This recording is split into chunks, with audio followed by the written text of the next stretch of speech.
Eh yung basura po na yun, hindi po yun napunta doon na naglakad na mag-isa. May nagtapon po noon. Somewhere along the way, in their respective communities. Nung umulan, katulad ng commercial, nung panahon ni Lou Veloso,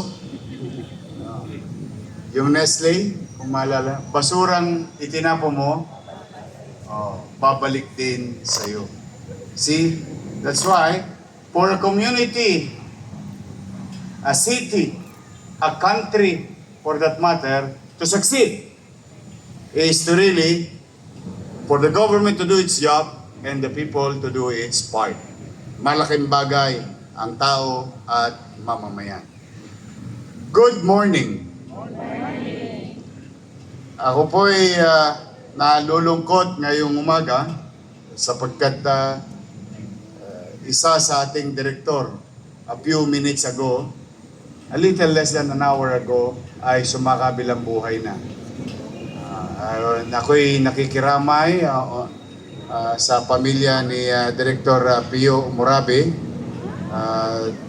Siya po ay may nakaramdaman ng bagamat malala ang kanyang karamdaman, hindi niya inalintana itong sakit. Hirap na dinaranas niya, ipinagpatuloy niya hanggang sa dulo ang paglilingkod sa bayan. At sa pamilya Morabe, on behalf of the people of Manila, we would like to thank you for allowing us for allowing Pio to be part of this administration, to be of service to our people. Nakikiramay po kami.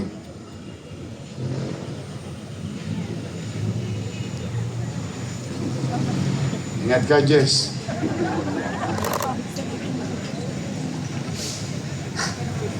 Si Jess, mahal na mahal ko ito si Jess eh. Kasi kahit papano, lumuluwag ang damdamin ko, ang dibdib ko, kung saan through him nakakausap natin yung ating mga challenge individual. No? Kaya maraming salamat sa iyo, Jess. Really honored. But today we'd like to also to thank Director Dennis Biahe and the team in the MTPB.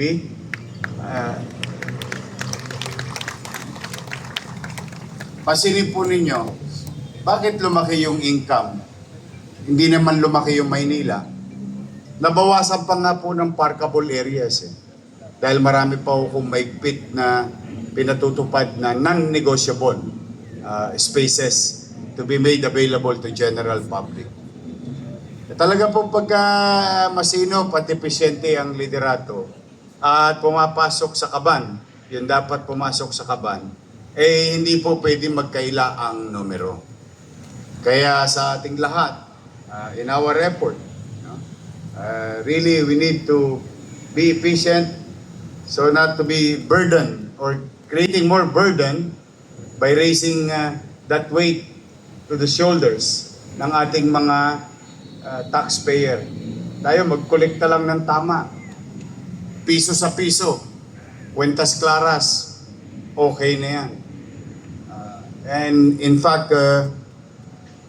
by the end of this year, we're going to raise about 94 million pesos.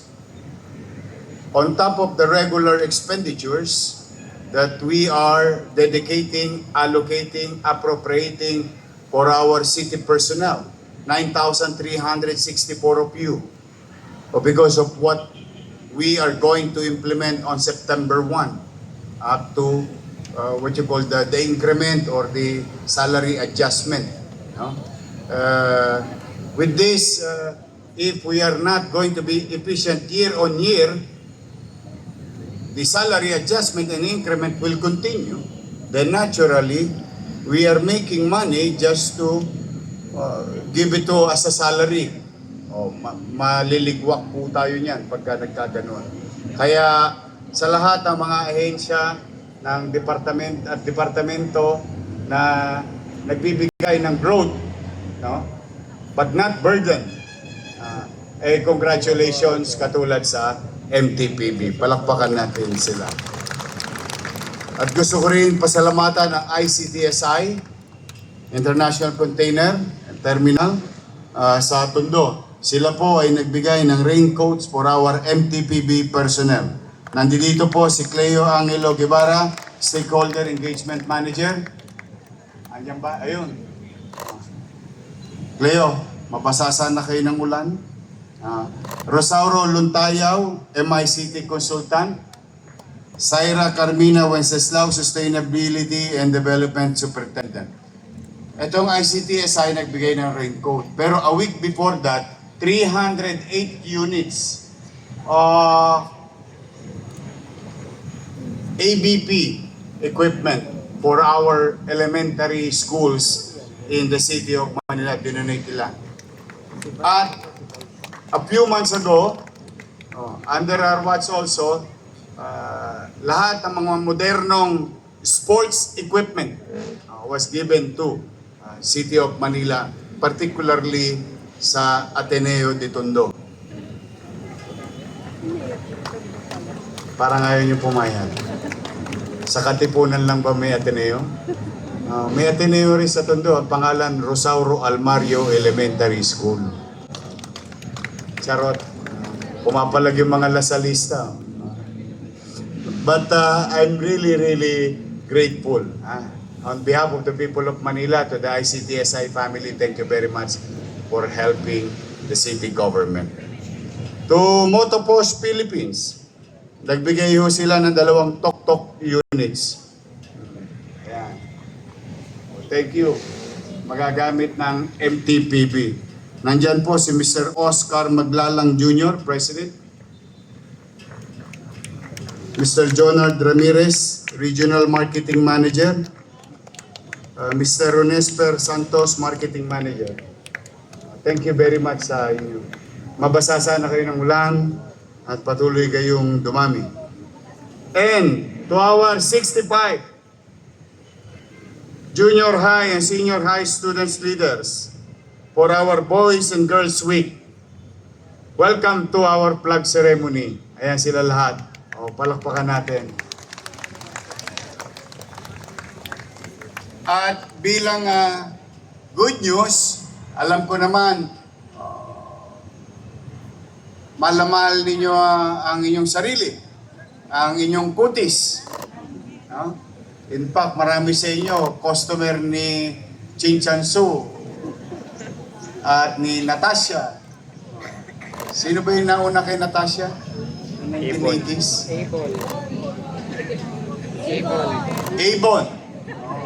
Avon. Pag may pera ka, yung ano yung imported na brand? Triumph. Ganun nung araw eh. Pero dahil sa mahal na mahal ninyo ang kutis ninyo, ay malugod kong ipinaalam sa inyo na napakarami nating magagaling na dermatologists. Hindi lang magaling, magaganda at gwapo pa. Jess, pumila ka na. Andito ang ating mga taga-dermatologist ng Ospital Lang, Maynila. They're joining us today. Someday we'll have a better place for you, a better home, fully equipped and modern space for our dermatologists in Ospital Lang, Maynila. Kaya kung sinong gusto magpapalitada dyan, Todits, wala ka ng tosgas. Kaya yung mga may galis aso dyan, libag, banil, buni, alipunga. Kung nga pala, lahat yun tinamaan ko. Alipunga. Ang sarap kamuti nun sa nung araw. Tapos nyanyang. Wala naman ako naging boni, pero marami ako naging banil. Alam niyo yung banil? Yung libag na ayaw matanggal. Yung pachip-pachip ba? Araw-araw ka ba naman nasa basurhan? Ano pa ba mga sakit? Wala akong galis aso. Naliligo naman ako. Ikaw, Jess, nagkagalis aso ka? Wala na. Pero, kidding aside, more than the beauty, I would like to, thank the effort of the entire dermatologist team in Hospital ng Maynila for taking care of the skin, the physical challenges ng ating mga mamamayan sa lungsod.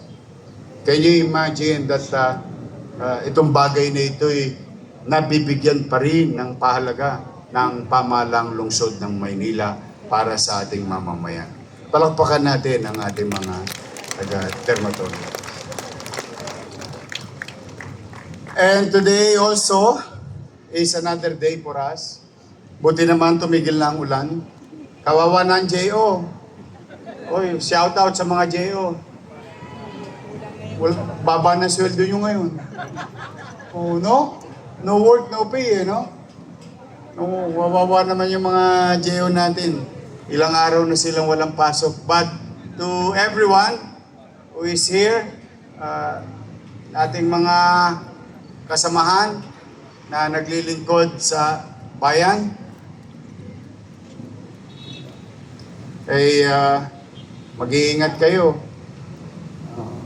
Init, malisangan, puyat, pagod.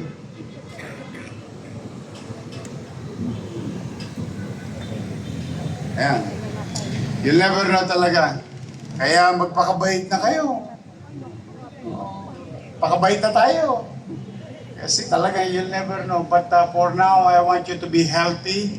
Stay safe. Stay healthy. Because the people of Manila needs us to govern properly and effectively. And may good news tayo sa mga taga Tondo Mamia in a matter of few minutes.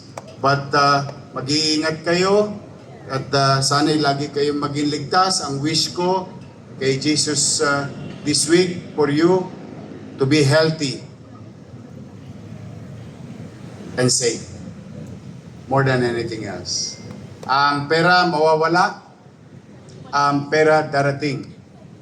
Pag ang buhay nawala,